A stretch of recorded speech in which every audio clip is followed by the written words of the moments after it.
नैतिक मूल हमारे जीवन का आधार होते हैं जो हमें सही और गलत के बीच में अंतर करना सिखाते हैं और एक जिम्मेदार इंसान बनाते हैं। और इन नैतिक मूल्यों का आचरण हमें अपने परिवार से मिलता है।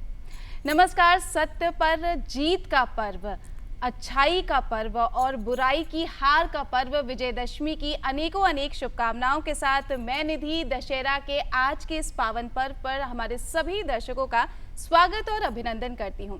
तो इससे पहले कि हम आज के विषय पर आएं और ढेर सारी चर्चा करें, डीडी यूपी देख रहे तमाम दर्शकों को दशहरे पर्व यानी विजयदशमी की डीडी यूपी के पूरी टीम की तरफ से अनेक शुभकामनाएं। उम्मीद करते हैं कि आप सभी धर्म की राह पर अग्रसर होते हुए प्रगति की राह में लगातार बढ़ते रहेंगे। तो चलिए जानते हैं हमारा आज का विषय।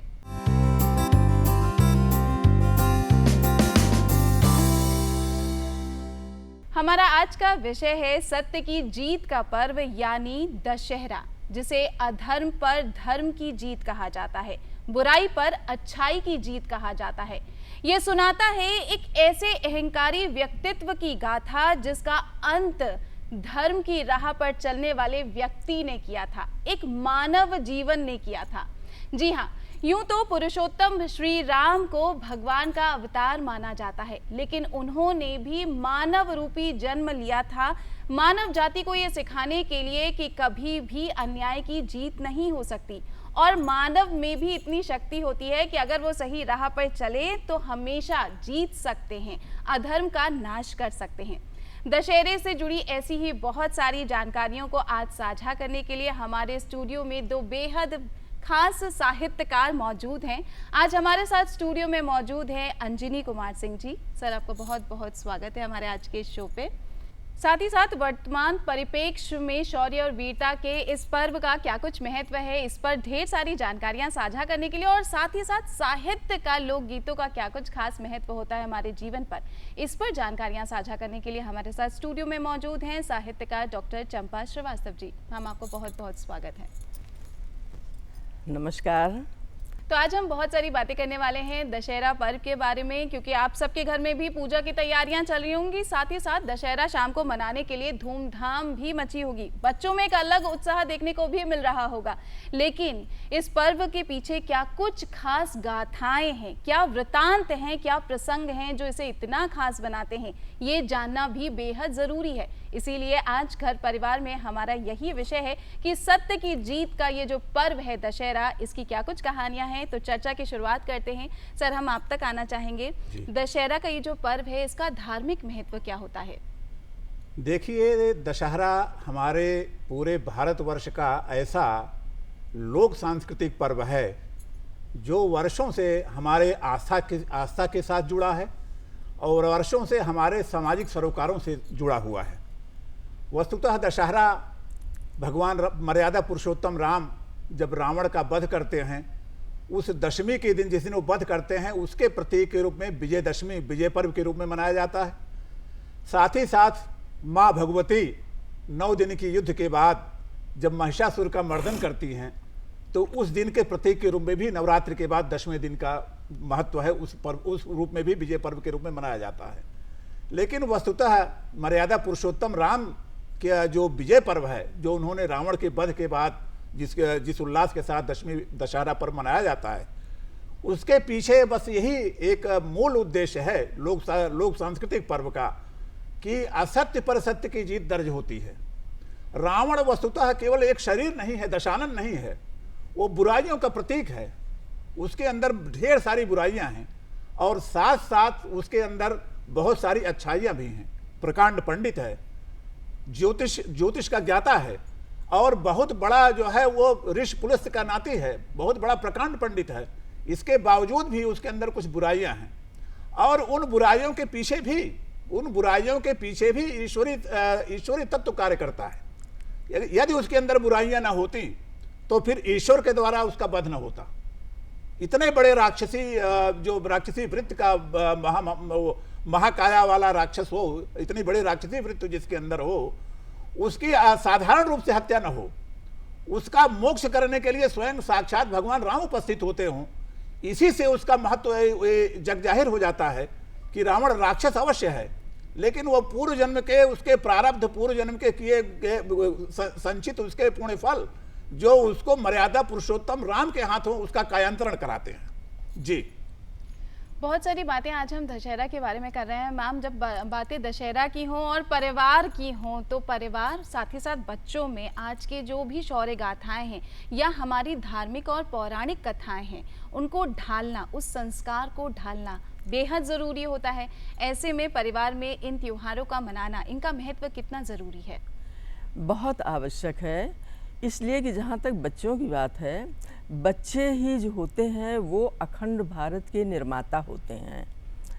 बच्चों के लिए तो हम अक्सर कहते हैं कि धरती के घोर कुहासे को केवल सूरज हर सकता है और राष्ट्र का नवनिर्माण सदा एक बच्चा ही कर सकता है। क्योंकि बच्चों में ही ये ताकत होती है, इसलिए हम माँ, पिता, दादी, बाबा, चाचा, चाची, जो भी परिवार के जन होते हैं, वो बच्चों में वो संस्कार प्रदर्शित करने का, उनमें प्रविष्ट कराने का, उन्हें संस्कारित करने का पूरा प्रयास करते हैं। इसलिए हम अपने बच्चों को राम की कहानी सुनाते हैं। जैसे राम की कहानी, राम ने भी 9 दिनों तक दुर्गा जी की आराधना किया था। राम ने भी आराधना किया और आराधना के पश्चात 10वें दिन जब उनको मालूम हुआ, तब फिर वो उन्होंने विजय की प्राप्ति किया।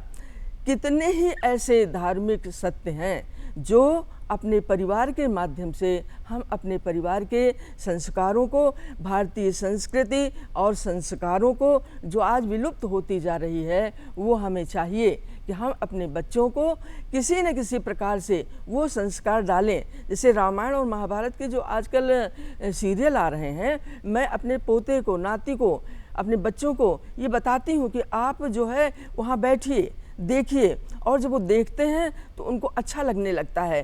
तो देख करके बच्चे में जो संस्कार जागृत होता है वो शायद बताने से उतना ज़्यादा नहीं जागृत होता है। इसीलिए मैं अपने बच्चे को दशहरा का मेला दिखाने ले जाती हूँ। दशहरा का मेला जब वो देखते हैं कि अरे रावण धू धू करके जल रहा है, क्यों जल रहा है माँ, तो मैं उनको बताती हूँ कि बेटा इसने बहुत अन्याय किया है, बहुत विषमताओं का सामना राम को उसने कराया।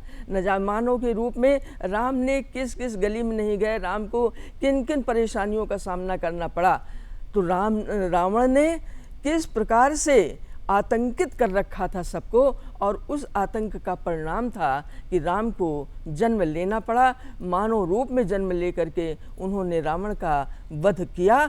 और इसके बाद ये हम बच्चों को बताते हैं कि बेटा जब कभी कोई भी बुराई, जब कभी कोई भी गलत काम करोगे तो किस प्रकार से भगवान सजा देते हैं, जो सजा रावण को मिली है ऐसा काम करो। तो बच्चों के मन में एक भाव आता है कि नहीं, हमें अपने जो मेरी दादी जी बता रही, मेरी माँ बता रही हैं, वो हमें किसी न किसी प्रकार से अपने जो संस्कार हैं परिवार के, उन संस्कारों के तहत ही काम करना चाहिए।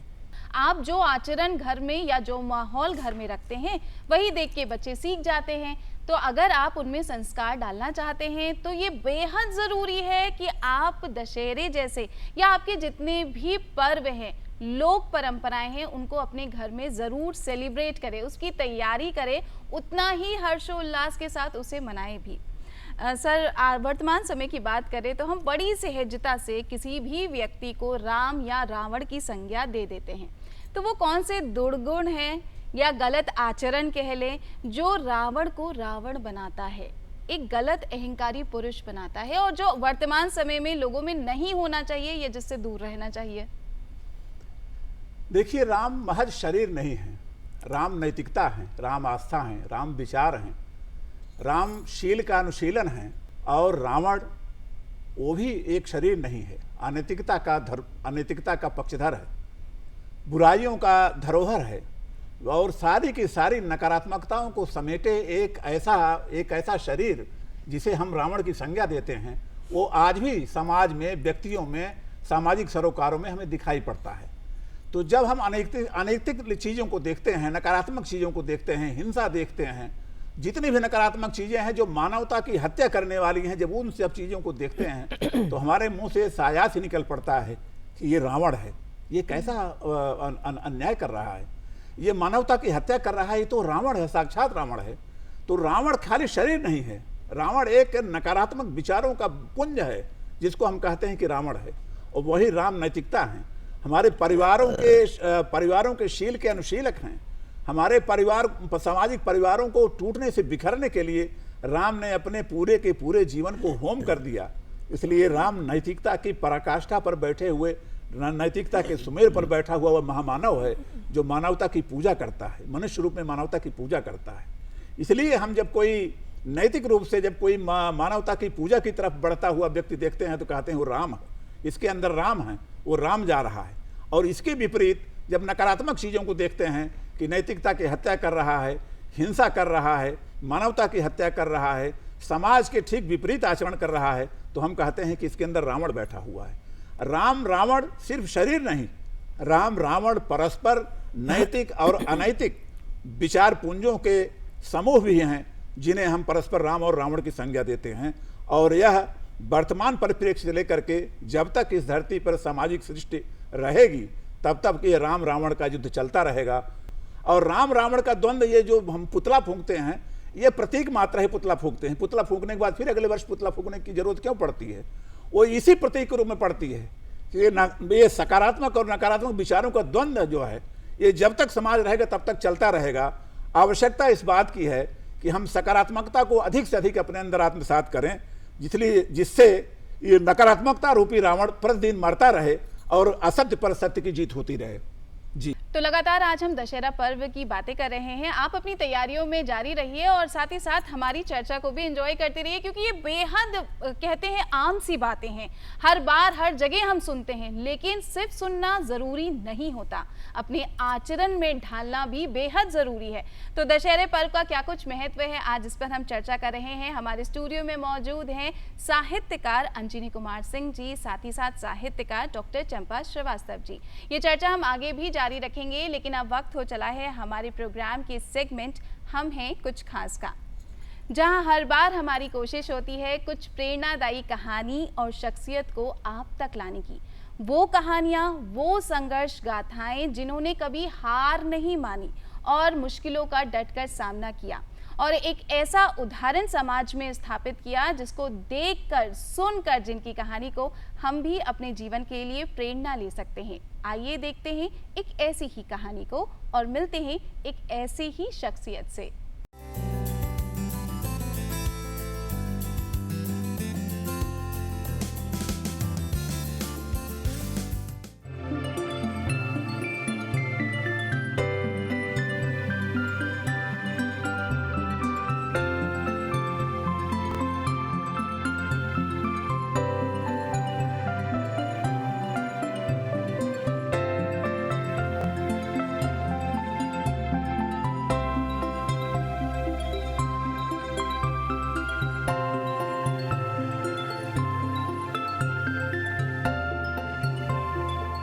दर्शकों, हमें कुछ खास में हम आपको मिलवाते हैं किसी ऐसे व्यक्ति से, किसी ऐसी शख्सियत से जिन्होंने समाज के लिए, समाज के हित में अपना कुछ खास योगदान दिया हो।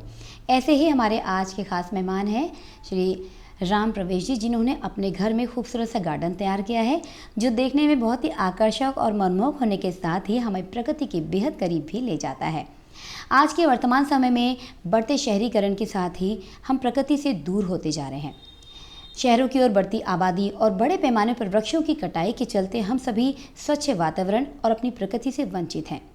ऐसे में अपने घर में छोटा सा किचन गार्डन या वर्टिकल गार्डन बनाकर, यानी घर में छोटी सी व्यवस्था करके हम अपनी प्रकृति के करीब जा सके हैं, साथ ही साथ एक स्वच्छ वातावरण भी पा सकते हैं। तो आइए देखते हैं इस दिशा में राम प्रवेश जी ने क्या कुछ खास काम किया है। सर, आपका हमारे कार्यक्रम में बहुत बहुत स्वागत है। नमस्कार, थैंक यू, आपका भी बहुत बहुत स्वागत है। दर्शकों, आपको बता दें कि राम प्रवेश जी एक आम इंसान की तरह सर्विसमैन हैं। ये सचिवालय में कार्यरत हैं, लेकिन इसके साथ ही जब भी इन्हें समय मिलता है ये अपने घर के पेड़ पौधों पर ध्यान देते हैं, स्वयं इनकी देख रेख करते हैं और ये प्रकृति से बहुत ही ज़्यादा प्यार करते हैं। लेकिन इसके साथ ही साथ इन्हें स्केचिंग और पेंटिंग का भी खासा शौक़ है।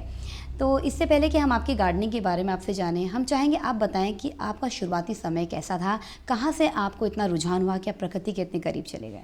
प्रकृति से मतलब पहले से ही किसानी करते हुए जो है रहा है। यहाँ आए जब 2008 में हमने घर बनवाया तो उस समय मैंने बाहर एक लॉन भी बनवाया था, लेकिन दीमक के कारण जो है उसको हटाना पड़ा। और उसके बाद जो है धीरे धीरे जब छत बनी तो फर्स्ट फ्लोर पर पहले तो करीब 150-200 गमले थे, उसके बाद से धीरे धीरे बढ़ने लगे। अब तो अडेनियम का शौक इतना हो गया है कि मेरे पास लगभग 1700-1800 प्लांट हैं, जिनकी मैं मतलब वही ऑफिस से आने के बाद 8 से 10 बजे तक वही 2 घंटे 1.5 घंटे टाइम देता हूँ। और बहुत सारे प्लांट मेरे ऐसे हैं जिनमें पानी की बहुत कम आवश्यकता होती है। गर्मियों में हफ्ते में 2 बार और जाड़े में केवल 1 बार। पानी की आवश्यकता नहीं, इसलिए बहुत देखभाल वाले प्लांट नहीं हैं, लेकिन प्लांट सारे महंगे हैं। तो सर आपने इतना सुंदर जो साम्राज्य फैलाया है अपने वृक्षों का, फूलों का, बहुत ही खूबसूरत फूल लगाए हैं, बहुत सुंदर सुंदर प्लांट्स हैं, इनकी शुरुआत कैसे की? खेती से लगाव होने के कारण जो है मेरे पास पौधों की संख्या धीरे धीरे फिर तो फर्स्ट फ्लोर पर पहले था तो 100-150 ही गमले थे। उसके बाद जब इस साल घर बनवाया मैंने तो मेरे पास करीब 1700-1800 प्लांट हैं, जो कि अडेनियम के हैं, कल्पवृक्ष हैं, सारे बता दें। और कई प्लांट हैं, अच्छे प्लांट हैं और महंगे प्लांट हैं। तो सर आपके पास जो वैरायटी है इतने सारे प्लांट्स की, इनकी आप देख रेख कैसे करते हैं? इसकी आपने कहीं से कोई ट्रेनिंग ली है? नहीं, ट्रेनिंग नहीं ली है। ट्रेनिंग कहीं नहीं ली मैंने, सिर्फ अपने आप ही सब होता गया, क्योंकि सारे मेरे रेगिस्तानी पौधे हैं, मैक्सिमम रेगिस्तानी पौधे हैं, जिनमें पानी का तो कम डालना पड़ता है, कभी कभार ही डालना पड़ता है, हफ्ते में 2 बार हो गया, 3 बार हो गया। बाकी खाद पानी तो वही संडे को जब छुट्टी मिलती है तो वो करते हैं, इसके अलावा। तो कुछ ऐसे खास प्लांट्स के आप नाम बता सकते हैं और उनकी खासियत के बारे में? नाम जैसे अडेनियम का एक तो हो गया। अडेनियम में 2 वैरायटी होती हैं, एक तो अवेसम होती है, दूसरी अरेबिकम। अरेबिकम में कई क्वालिटी होती हैं, तो और अवेसम में एक ही क्वालिटी होती है। अवेसम में फूल बहुत खिलते हैं और इस पे ग्राफ्टिंग भी हो जाती है। जैसे कलर्ड पौधे आपने मैंने दिखाया था, तो कलर्ड पौधों में जो है ग्राफ्टिंग, वो दूसरे पौधे की ग्राफ्टिंग उस पर की जाती है। तो ग्राफ्टिंग भी 2 प्रकार, एक तो छोटा सा कट करके होती है और एक वी ग्राफ्टिंग। तो सर जैसा कि आपने ग्राफ्टिंग के बारे में बताया, हम चाहेंगे बताएं कि ग्राफ्टिंग करते समय किन छोटी छोटी बातों का ध्यान रखना चाहिए? ग्राफ्टिंग करते समय बस 2-3 चीज़ों का ध्यान रखना चाहिए। जैसे एक तो ब्लेड नहीं हो, शार्प ब्लेड हो। दूसरा जो है टेप अच्छी क्वालिटी का होना चाहिए, क्योंकि कई टेप होते हैं जो खींचने पर टूट जाते हैं, तो टेप अच्छी। बाकी ऐसा कुछ नहीं है। ग्राफ्टिंग में बस यही खास ध्यान रखना है कि उसमें ब्लेड नहीं हो बस। तो सर जो आप ग्राफ्टिंग करते समय टेप का यूज़ करते हैं, आपने बताया टेप लगाते हैं, तो वो लगभग कितने दिनों तक रहती है? टेप मुश्किल से 5 या 6 दिन। 6 दिन में वो जैसे ही उसमें कल्ला निकलना शुरू हो जाए उसको आप निकाल सकते हैं, उसमें कोई दिक्कत नहीं है। तो दर्शकों, अभी हमने देखा कि किस तरह से ग्राफ्टिंग करते समय छोटी छोटी बातों का हमें ध्यान रखना चाहिए। आइए देखते हैं कि ग्राफ्टिंग किस प्रकार की जाती है।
तो सर आपके घर में इतने सुंदर सुंदर पौधे हमने देखे हैं, बहुत सी वैरायटी हैं, तो इसमें खास खास पौधे कौन से हैं? कोई आयुर्वेदिक पौधे भी आपने लगाए हैं?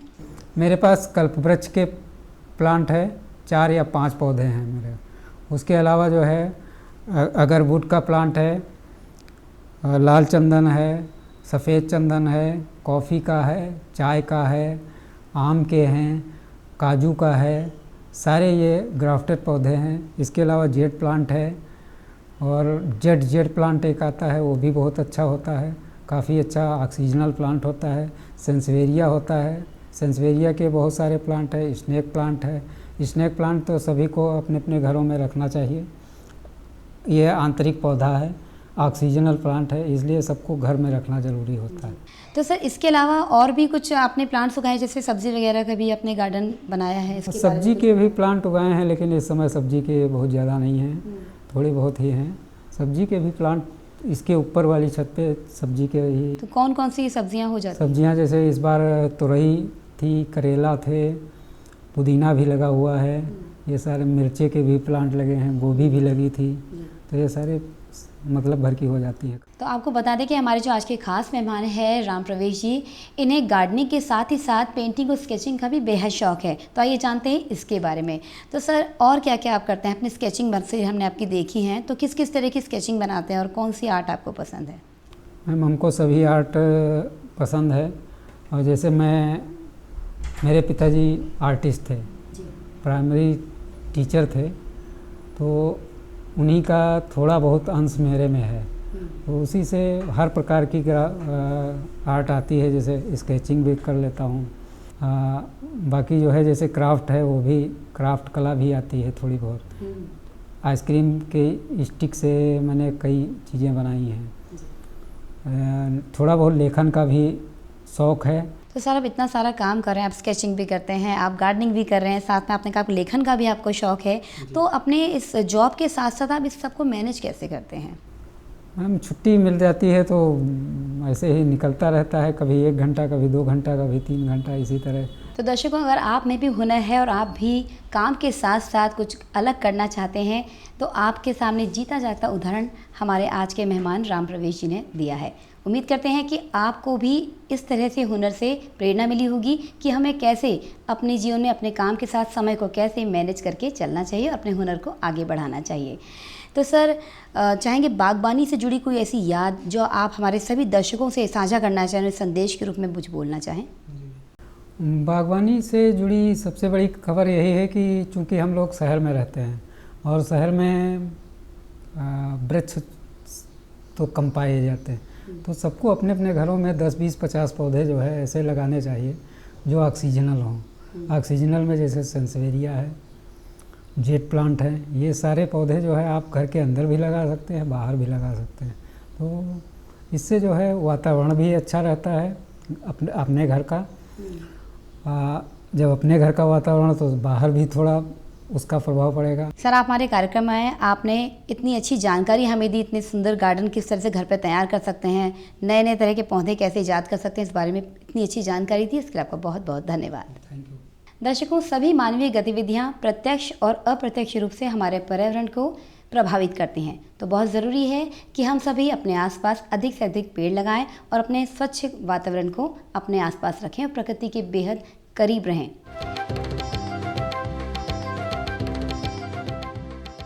तो उम्मीद करते हैं कि आप भी अपने जीवन में कुछ न कुछ खास करते रहेंगे और आम से खास बनते रहेंगे। इसी उम्मीद के साथ बढ़ चलते हैं हम अपने प्रोग्राम में आज के विषय पर, जो कि है दशहरा। सत्य के जो पर्व है हम सभी मना रहे हैं, उसकी जीत पर डिस्कशन कर रहे हैं मैम, और हम आप तक आना चाहेंगे। लोकगीत, कविताएं, रचनाएं, इनसे आप जुड़ी हुई हैं, और जब भी हम अपनी पारंपरिक संस्कारों के बारे में बात करते हैं, रीति रिवाजों के बारे में बात करते हैं, तो लोकगीत, संगीत, ये विधा बहुत ज़्यादा महत्वपूर्ण हो जाती है।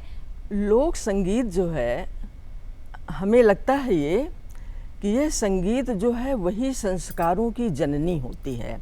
जब हम लोक संगीत कोई गाते हैं तो उसके माध्यम से हम समाज को मानिए एक संस्कार और एक संस्कृति से जोड़ते हैं।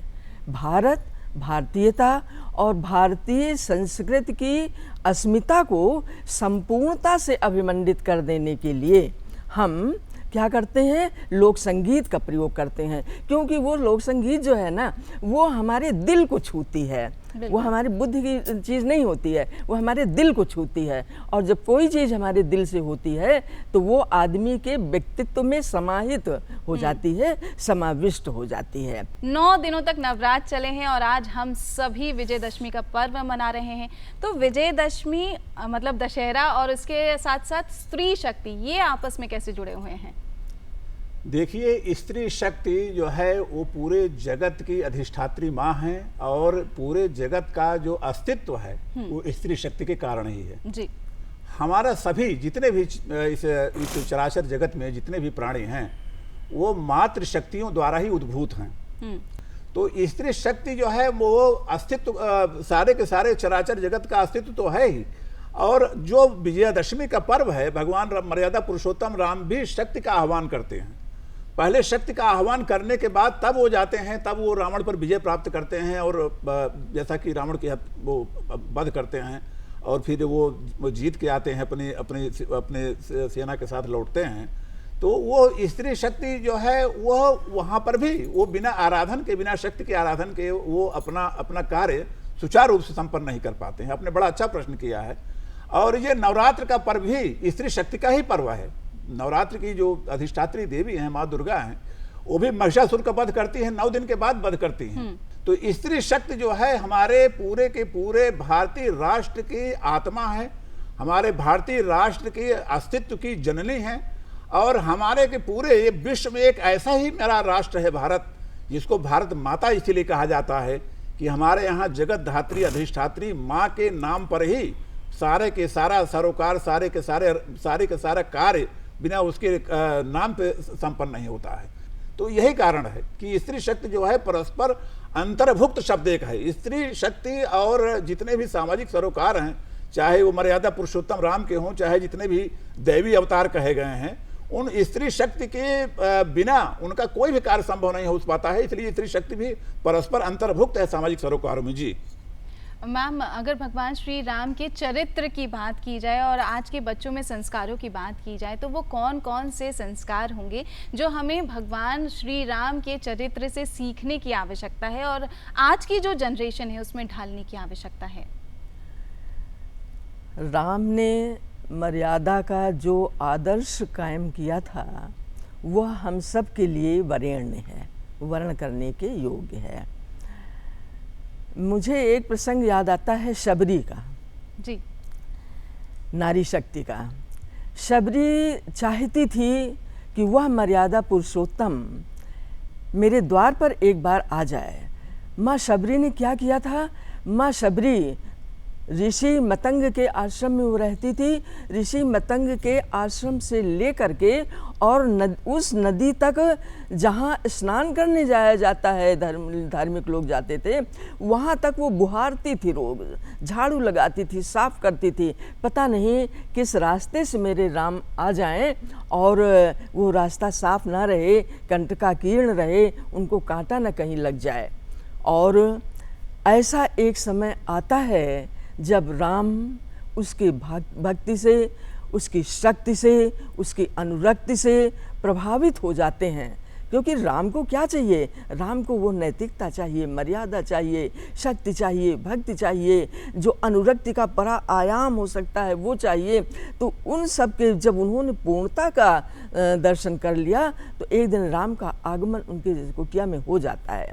और जब मतंग ऋषि के आश्रम में आते हैं राम, तो शबरी को समझ में नहीं आता है कि अरे मेरा प्यार इस सीमा तक पहुंच गया जिस प्यार के वो भूखे होते हैं राम, और मर्यादा पुरुषोत्तम राम आ गए।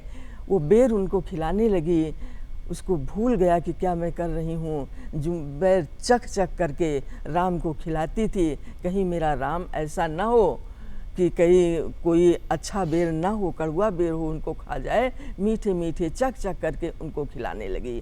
तो ये जो छोटे छोटे से प्रसंग होते हैं ना, ये सब हमें अभिप्रेरित करते हैं, परिवारों को अभिप्रेरित करते हैं, समाज को अभिप्रेरित करते हैं। नारी शक्ति को एक ताकत मिलती है इससे, और वह ताकत मिलती है जिससे कि हम राम कथा पढ़ने के लिए, राम के व्यक्तित्व और चरित्र को पढ़ने के लिए मजबूर हो जाते हैं, और उन पात्रों के माध्यम से हम अपने जीवन के प्रत्येक स्थितियों में मोड़ लाने का प्रयास करते हैं। चंपा जी, आपने बहुत ही खूबसूरत और बहुत सरल शब्दों में ये बात कही है। और अगर हम चरित्र की बात कर रहे हैं पुरुषोत्तम श्री राम जी के, तो जहाँ शबरी जी का जिक्र हुआ है तो ये सिखाता है हमें कि भाई अगर आपकी भक्ति सच्ची है तो ईश्वर को प्राप्त करना बेहद आसान काम है। कोई बड़ा प्रपंच करने की ज़रूरत नहीं है, बस सच्चे भाव से उनकी श्रद्धा, उनकी सेवा करते रहिए। और भगवान श्री राम का इतना सरल भाव ये सिखाता है कि अगर आपकी भक्ति सच्ची है तो प्रभु आपके द्वार पर अवश्य आएंगे। और साथ ही साथ शबरी जी के झूठे बेर खाकर उन्होंने समाज में एक बेहद खास संदेश दिया है कि किसी भी तरह का, किसी भी जाति विशेष या वर्ग विशेष भेदभाव नहीं होना चाहिए, व्यक्ति को इतना सरल होना चाहिए। तो चरित्र की ये बेहद बहुत छोटी छोटी सी खास बातें होती हैं जो आपको एक आदर्श व्यक्तित्व बना देती हैं। आज दशहरा पर्व के बारे में हम लगातार बातें कर रहे हैं। सत्य की जीत का ये जो पर्व है डीडी यूपी मना रहा है आप सभी दर्शकों के साथ, और ये चर्चा भी आगे जारी रहेगी। लेकिन हम बढ़ चलते हैं अपने एक बेहद खास सेगमेंट की तरफ जिसका नाम है संगठन में शक्ति। जहां हम लगातार स्त्री शक्ति की बात कर रहे हैं तो हमारा प्रशासन भी इस कोशिश में निरंतर लगा हुआ है कि हमारे देश की स्त्री शक्ति आत्मनिर्भर बने, सशक्त बने। इसीलिए अलग अलग समय पर विभिन्न योजनाओं का संचालन किया जाता है। ऐसी ही योजना है उत्तर प्रदेश राज्य ग्रामीण आजीविका मिशन योजना, जिसके अंतर्गत अलग अलग सुविधाएं हैं जैसे बीसी सखी, ड्रोन दीदी, लोन लेने की सुविधाएं अलग अलग तरीके से आप ले सकते हैं और उनका उपयोग आप अपना स्वरोजगार बनाने में या फिर किसी तरह का काम शुरू करने में इस्तेमाल कर सकते हैं। तो बस ऐसी ही कहानियां और ऐसे ही बदलते गांव की सूरत हम इस सेगमेंट में आप तक पहुंचा रहे हैं। आइए एक ऐसी ही कहानी को हम इस सेगमेंट में आपसे जोड़ते हैं।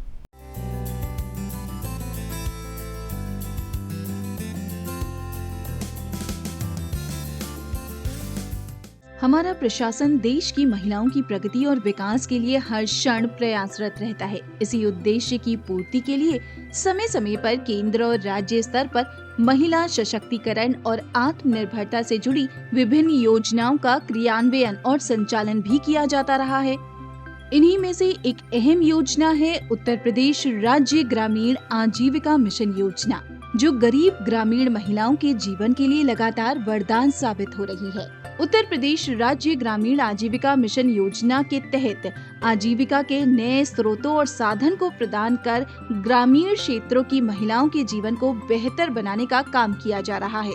योजना के अंतर्गत प्रदेश के विभिन्न गांवों में तमाम स्वयं सहायता समूहों का संचालन किया जा रहा है, जिनसे जुड़कर इच्छुक महिलाएं अलग अलग कला और कार्यों में निशुल्क प्रशिक्षण प्राप्त कर स्वयं की आय के उत्तम साधन खोज पाने में सक्षम हो पा रही हैं। हम लोग जो है मंदिरों से फूल उठाने का काम करते हैं, आसपास के सारे मंदिरों से फूल उठाते हैं, तो वहाँ से ला करके ये बाकी दीदियाँ हमारी जो है सुखाने का छानने बीने करती, लेकिन इसकी वजह से हम महिलाओं को रोजगार अच्छा मिला है कि हमें कहीं अलग भटकना नहीं है।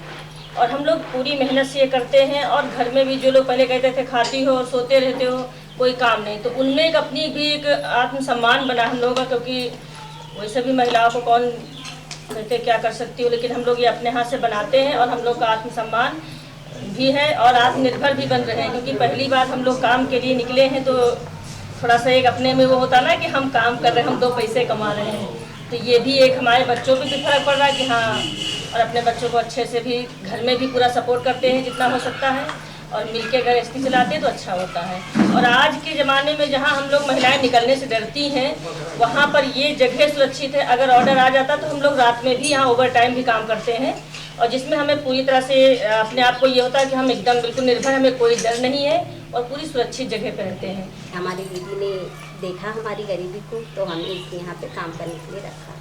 जी, इससे पहले कोई काम किया है आपने ऐसा? हम ऐसा कोई काम नहीं किया है, सिर्फ घर में खाना बनाने का काम किया है, बच्चों को अच्छा पढ़ाया लिखाया, बस यही करते हैं। तो इस काम के लिए आपको ट्रेनिंग कहाँ से दी गई? मैम ट्रेनिंग हमको यहीं पे मिली है आके कि ऐसा ऐसा काम करना, इस तरीके से करना है। राज्य ग्रामीण आजीविका मिशन योजना के ऐसे ही एक और सफल प्रयास की नई कहानी को लेकर आज हम आ पहुँचे हैं बीबीटी के निकट उत्तर धौना गांव में। राजधानी लखनऊ से लगभग 15 किलोमीटर दूर स्थित उत्तर धौना गांव की महिलाएं योजना और सी मैप की सहायता से स्वयं के लिए आमदनी के नए आयाम खोज पाने में सक्षम हो पा रही हैं। करीब 5 साल से साझी रेखा समूह से जुड़ा हुआ हूँ, और यहाँ अगरबत्ती और धूप बत्ती हवन का जो कार्य होता है उसका पूरा मैनेजमेंट देखता हूँ, जिससे कि आगे महिलाओं को रोज़गार मिल सके हम लोग वो भी जो मशीनें इलेक्ट्रिक के द्वारा चलती है वो हम लोग मैनुअल भी बनाते हैं, जिसके माध्यम से महिलाओं तक वो पहुंच सके। जैसे कि ये हवन कप वाली मशीन है, ये मैनुअल है। वैसे तो ये 50,000 की आती है, लेकिन ऐसी मशीनें हम लोग अवेलेबल कराते हैं महिलाओं को, जिससे कि महिलाएं कम पैसे में कार स्टार्ट कर सकें, अपनी आजीविका चला सकें। लगभग यहाँ पर हम सभी कार्यों में सहयोग करते हैं, टेक्नीशियन भी हैं और मैकेनिक भी हैं। यहाँ पर जो कमी आती है सबका सहयोग करते हैं, फूलों से लेकर के मशीन तक का काम देखते हैं। रीयूज और रिसाइकिल का बेहतरीन उदाहरण प्रस्तुत करने वाली इस महिलाएं मंदिरों के फूलों से अगरबत्ती बनाने का काम कर रही हैं। शहर के मंदिरों में रोजाना भारी मात्रा में चढ़ने वाले फूलों का पुनः उपयोग कर ये महिलाएं उनसे धूप बत्ती, अगरबत्ती, जैविक खाद जैसे उत्पादों का निर्माण करती हैं। समूह के कार्य और गांव की महिलाओं की प्रगति पर बात करते हुए साझी रेखा स्वयं सहायता समूह की अध्यक्ष वंदना सिंह जी ने जानकारी देते हुए बताया कि सबसे पहले अलग अलग मंदिरों से फूलों को एकत्रित किया जाता है और फिर उनकी उपयोगिता अनुसार उनकी छटाई की जाती है, जिसके उपरांत उन्हें पाउडर रूप में परिवर्तित कर समूह की महिलाओं द्वारा उनसे धूप बत्ती और अगरबत्ती बनाई जाती है। साथ ही शेष बचे फूलों के अवशेषों का पुनः उपयोग कर जैविक खाद और हर्बल गुलाल बनाने का काम किया जाता है। वर्तमान समय में उनके इस समूह में कुल 10 महिलाएं सक्रिय रूप से जुड़ी हुई हैं, जो सी मैप द्वारा प्रशिक्षण प्राप्त कर आज अच्छी आमदनी कमाने के साथ ही स्वयं की अलग पहचान बनाने में भी कामयाब हो रही हैं। महिलाओं के सशक्त होने और स्वावलंबी बनने के इस कार्य में देश के युवा भी बढ़ चढ़ कर अपना योगदान दे रहे हैं। आइए इन युवाओं से जानते हैं कि कैसे इन महिलाओं को आत्मनिर्भर बनाने के सफर में वो अपनी निस्वार्थ सेवा प्रदान कर उनका सहयोग कर पा रही हैं। ये संस्थान औरतों को, दीदियों को रोजगार के लिए प्रेरित करती है और प्रशिक्षण प्रदान करती है। साथ में भी यहाँ पे अगरबत्ती, धूप बत्ती का कार्य हो रहा है। मैं राज्य ग्रामीण आजीविका मिशन में काम करता हूँ, लेकिन समाज सेवा की भावना बचपन से मन में रही है और ये काम करके अनुभव हुआ कि इस देश की महिलाएं जब तक आत्मनिर्भर नहीं होंगी तब तक ये देश आत्मनिर्भर नहीं हो पाएगा, क्योंकि महिलाओं के ऊपर अपने बच्चों का और आने वाली समाज और पीढ़ी का भी दायित्व होता है। उनको रोजगार प्रदान करना और उनको आत्मनिर्भर बनाना, ये चीज़ का मैंने लक्ष्य अपने मन में बना के रखा था। उसी कारण मैं इस संस्थान के साथ जुड़ा हुआ हूँ। मैं यहाँ कोई पेड जॉब नहीं करता, लेकिन सामाजिक सेवा प्रदान करता हूँ। शाम को फूल उठाने जब कार्यालय से अपने मैं लौटता हूँ तो मंदिरों में फूल उठाने का कार्य करता हूँ, वहाँ से फूल उठा के लाता हूँ। मेरा नाम मोहन सिंह है। मैं साझी रेखा संस्थान से काफ़ी टाइम से जुड़ा हुआ हूँ और जो यहाँ पे सारे प्रोडक्ट बने हुए हैं, ये जो मंदिर पे फूल चढ़ाया जाता है उसको हम लोग वहाँ से ले आते हैं। इससे वहाँ पे फूल वेस्ट भी नहीं होता और जो यहाँ फूल यूज के लायक होता है उसको हम लोग सुखवा के, पिसवा के और उसके बाद इसका प्रोडक्ट बनाते हैं और जो बचा हुआ रहता है उसको ऑर्गेनिक खाद में भी यूज किया जाता है। जो यहाँ पिसता नहीं उसका ऑर्गेनिक खाद यूज होता है और हम लोग इसको जो है, मैं हूँ, दिवेश है, सब लोग मिलके जो है 1-2 घंटे निःशुल्क सेवा यहाँ पे देता हूँ।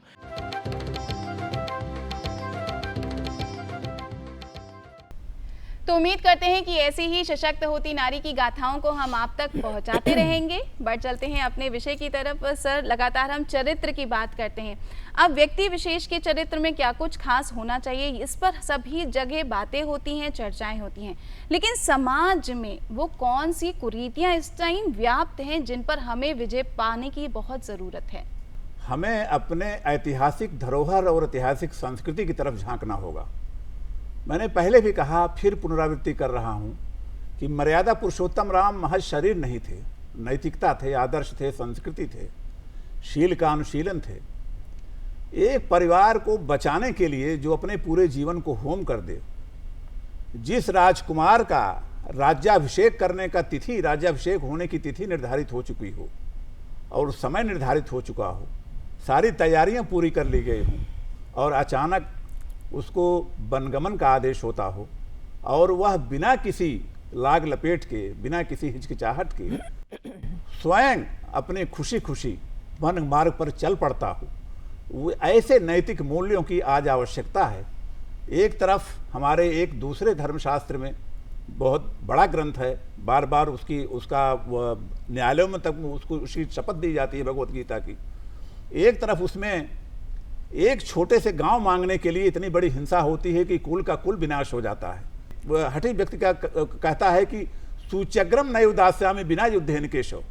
और दूसरी तरफ हमारे मर्यादा पुरुषोत्तम राम अपने परिवार को बचाने के लिए, अपने राज्य को बचाने के लिए वनगमन कर देते हैं। हम अपने पिता का वचन मान करके हम यहाँ आए हुए हैं। तो कहने का तात्पर्य है, सिर्फ यही कहने का तात्पर्य है, इसके अंदर बहुत विस्तार में नहीं जाऊंगा, कि आज उस नैतिकता की आवश्यकता है, उन मूल्यों की आवश्यकता है जो राम अपने माध्यम से हमारे समाज को, हमारे राष्ट्र को वैश्विक फलक पर उन मूल्यों का निर्धारण कर गए, जिसके लिए आज वो हमारे बीच पहले भी जिस रूप में जाने जाते थे आज भी उसी प्राथमिक रूप में जाने जाते हैं। मैम, क्योंकि अब बीते दशकों की बात हम लगातार करते भी हैं और कहानी भी यही बताते हैं कि हमारे ज़माने में ऐसा होता था। तो अगर बीते दशकों को आज के समय से कंपेयर किया जाए तो पर्वों का महत्व कितना ज़्यादा बदल गया है, इसका स्वरूप कितना बदल गया है त्योहारों का? देखिए, पर्व का स्वरूप तो नहीं बदलता है, हम पर्व के स्वरूप को बदल लेते हैं,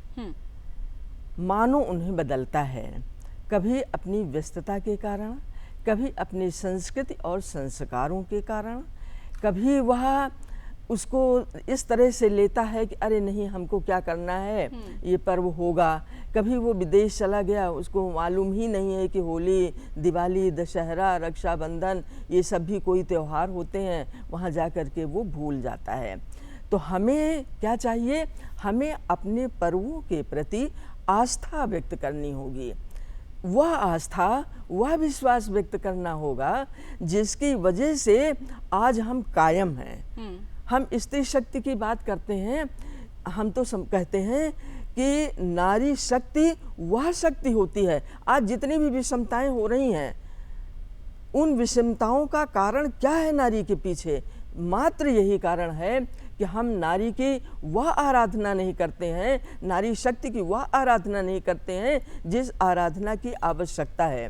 वह व्यक्ति से लेकर के विश्व तक के जितने भी आयाम हो सकते हैं नारी पूर्ण करती है। लेकिन जब त्योहारों की बात आती है, अरे तुम कर लेना, और हमारे पास तो समय नहीं है। आज मनुष्य के पास समय नहीं है।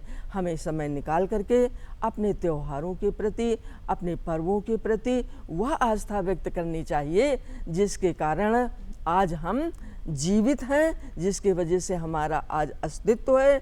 और हमारा दायित्व फिर इसलिए बनता है कि हम पर्वों के प्रति आस्थावान बने रहें। चंपा जी ने एक बात की और जिक्र किया है कि आजकल हम लोग बेहद सहजता से कह देते हैं कि हमारे पास समय नहीं है। त्योहारों का स्वरूप कितना ही बदल गया हो, आपका मनाने का तरीका कितना बदल गया हो, लेकिन समय पहले भी 24 घंटा था, समय आज भी 24 घंटा है। मैनेजमेंट की कहीं कमी है, इस पे ज़रा ध्यान दीजिए। दशहरे पर हम लोग बात कर रहे हैं लगातार, लेकिन अब बढ़ चलते हैं उस सेगमेंट की तरफ जिसका आप बेहद बेसब्री से इंतज़ार रखते हैं, जो है हमारा सेगमेंट टिप्स।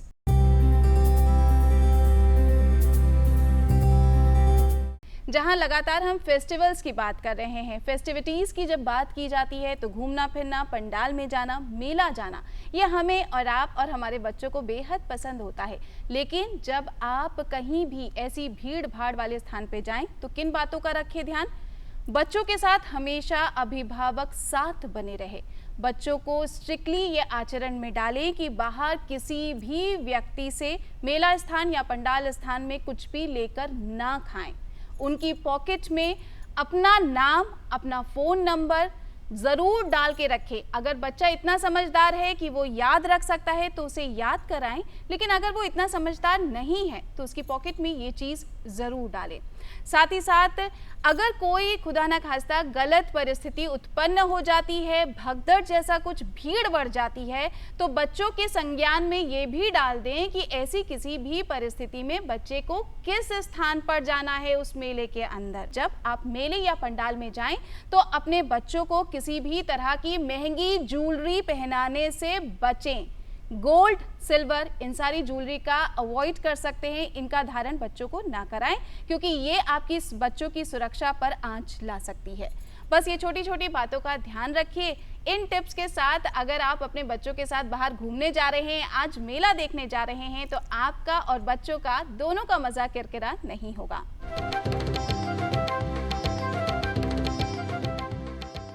घर परिवार में दशहरा की बात हम कर रहे हैं सर, क्योंकि अब प्रोग्राम के बिल्कुल अंत की तरफ हम बढ़ चुके हैं और वर्तमान परिप्रेक्ष्य की लगातार हम बात कर रहे हैं। तो आज इस मौके पर, इस उपलक्ष्य पर आप हमारे दर्शकों को क्या कुछ कहना चाहेंगे, क्या संदेश देना चाहेंगे? जितने भी भारतीय सांस्कृतिक पर्व हैं, उन पर्वों का हमारे लिए, हमारे जीवन में एक संदेश है, एक महत्व है। और ये दशहरा का पर्व सिर्फ मेला देखने का, सिर्फ दुंदुभी बजाने का, सिर्फ पटाखे फोड़ने का कि विजयदशमी का पर्व है, इस दिन राम ने रावण पर विजय प्राप्त की थी इसलिए हम इसको मना रहे हैं, इसके अलावा भी संदेश देता है कि ये असत्य पर सत्य की जीत का पर्व है। कि ये दशहरा का पर्व हमारे लिए मानवीय मूल्यों की रक्षा का पर्व है, मानवता की पूजा का पर्व है और हर व्यक्ति में अपने ही जैसी भावनाएं, हर व्यक्ति के दुख को दुख समझना, हर व्यक्ति के सुख में सुखानुभूति करना। जैसे कि तुलसीदास जी ने अपने महाग्रंथ में लिखा कि सिए राम में सब जग जानी, तो मैं यही सुझाव देना चाहूँगा कि हर व्यक्ति में राम का दर्शन करिए, हर व्यक्ति में राम को देखिए, अपने अंदर राम को देखिए और मानवता की मूल्यों की रक्षा के लिए प्राण प्राण से लगे रहिए। जी, बहुत ही खूबसूरत संदेश है मैम। चलते चलते आप क्या कुछ कहना चाहेंगे हमारे दर्शकों से? मैं यही कहना चाहूँगी कि चाहे जितनी विषम परिस्थितियाँ आएं, व्यक्ति को धैर्य का दामन कभी नहीं छोड़ना चाहिए। आज इस पावन मौके पर हमसे जुड़ने के लिए आपका बेहद धन्यवाद। बहुत बहुत प्रणाम, बहुत बहुत आभार। धन्यवाद। तो आज हमने दशहरा पर्व और इससे जुड़ी विभिन्न कथाएं, विचार आपसे साझा किए और चलते चलते बस इतना कहना चाहेंगे कि राम और रावण ये दोनों व्यक्तित्व हमारे अंदर, हम सभी के अंदर वास करते हैं। ये आप पर निर्भर करता है कि आप किस व्यक्तित्व का चयन करते हैं, क्योंकि आप जिस व्यक्तित्व का चयन करेंगे आप वैसे ही स्वरूप में ढल जाएंगे। बस इसी उम्मीद के साथ कि इस सत्य पर हमेशा जीत होती रहे, धर्म हमेशा विजयी बनी रहे, इसी मंगल कामना के साथ दशहरे पर्व की आप सभी दर्शकों को एक बार पुनः अनेकों अनेक शुभकामनाएं। बस आज घर परिवार में यहीं तक। एक नए विषय के साथ हम फिर करेंगे आपसे मुलाकात। नमस्कार।